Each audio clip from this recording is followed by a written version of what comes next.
and I ended up becoming like an interim defensive coordinator. My 5th year in coaching, and one thing I was gonna do, I was gonna study the game, and I was gonna try to evolve the systems that we had in order to be better. Getting over there, Skyline was a school that had talent, but they were looked down upon because they weren't looked at as tough kids. They were looked at as soft. They'd never beat Carter Kimber, maybe 1 year out of 20, but consistent run, they were frowned upon. And our first thing getting there was about just creating a mindset that, no matter what, we ain't finna be we ain't finna be soft. You ain't finna just us. We at least gonna put up a fight. And and that was our whole mindset, that first year was about creating a culture of toughness and being mean and relentless. And even if we lose, we're not gonna lose because we just laid down. They're gonna have to beat us down in order to get over us. And I think we established that our first year against Carter. And and Carter was the pinnacle of what we were trying to overcome at that particular time. And that first year, a lot of people don't know. I studied that at wing T offense that Allen Wilson ran, and we came up with a particular scheme that we felt was going to be successful versus. And going into halftime of that game, we were up 7-0 on Carter. And as a young coach, I remember walking in at halftime, and I looked over at Allen Wilson when they walking in, and I said, "Go make some adjustments." And that's just what he did. He came back out, widened that wing real wide, put up the lines. And they ended up winning the game 34-7. But the mindset was created for that game that this ain't the same Skyline. They got a whole new attitude in. And we brought that swagger and just that relentless, physicality. Just that was the mindset we brought over there, and it kind of grew from that point. Until the next year, we lost. It was 17-16, and at that point, I got a phone call from going into the third year. I got a phone call from Spencer Reeves and Keenan Cooper.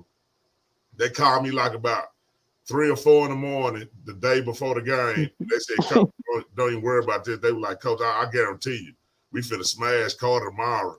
Like that shit over." And went out there, and that was the first time we ever wore a ski mask. Him, them two, and Troy Stoudemire, the 3 people I gave the ski mask to. And we went out there and beat Carter 34-0, and then we became the king of the city. And it was documented because I even told Damon Scales, who was a Dallas Morning News reporter, earlier that week, I said, "Watch, we finna shut Carter out this year." And that's what we did. And from that point, the steam just picked up. Kids started believing, and we took the program to another level. Hold on, Coach. We gotta break that down, man. Because I was there seeing that, so he ain't just talking it. So, Coach, what you said lead right into another question I want to ask right in between this. How are you so intelligent as a coach? What is it? What's your thing? How do you learn? How do you, even back then and even now, because I've heard that you're a very intelligent guy. You know what I'm saying? Yeah, I think the biggest thing, number one, is it all starts with being able to read and comprehend. If you got a basic understanding of reading and comprehending, a lot of football is just copycat stuff. You take a piece from here, you take a piece from here, and then you kind of mesh it, and kind of to what you believe. So, I was always good at that, whether I was going to Oklahoma, and watching Coach Venables and seeing some things they were doing, or, I could be on YouTube and just try to piece different things together in order that I felt our kids could do, but I would break it down in the terminology that was easily retained and able to comprehend our kids. So, and I think that was the biggest thing. I was just a copycat, but I didn't copy a whole system. I would just take pieces that I felt and really liked, and I would instill that in what we were doing. And I kind of just, I was a YouTube baby. I would get on YouTube. I watch them tapes, until I could learn something without actually being taught what I was learning.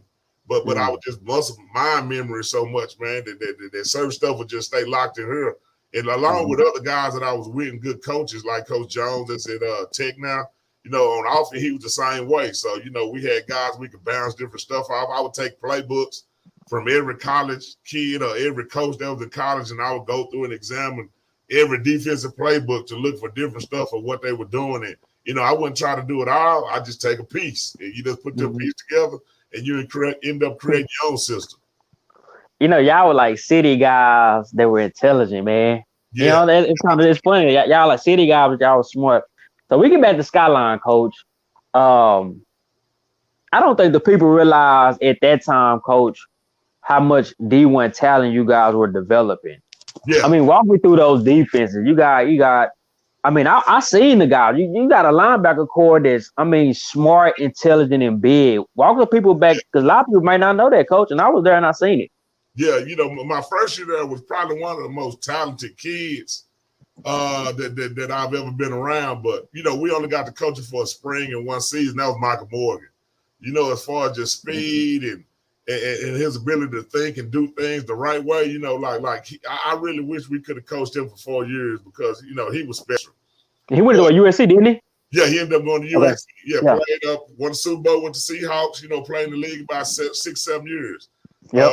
But my blueprint on the program really came from Spencer Reeves and Keenan Cooper. You know, when we first got there, and I'll never forget this to this day, Keenan Cooper was a defensive end that had on number 65. but he showed, I just was watching him and I saw some flashes and I'm like, man, you know what? This kid, he may not look the part, but this boy can play. And then I saw Spencer Reeves, he was with the DBs and he had on number 46 and I'm thinking, boy, you ain't no DB if nothing else. So, you know, we talking about two kids at that time that there wasn't no top kids in the city. You know, everybody didn't know them. But, you know, you can ask them to this day. I pulled them to the side and I said, you know, once I saw that they were going to follow the blueprint. And I said, man, if y'all just stay locked in and do what I say, I guarantee you, y'all going to be on the front of the newspaper before y'all leave this school. And y'all going to be the reason why, you know, Skyline become linebacker U. It is on those guys' shoulder that the whole thing was created. Wow. From that point.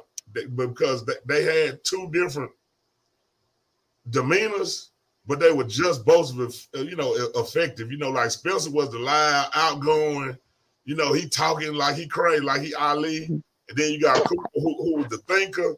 Yeah, thinking, look quiet. Get locked in, but at the same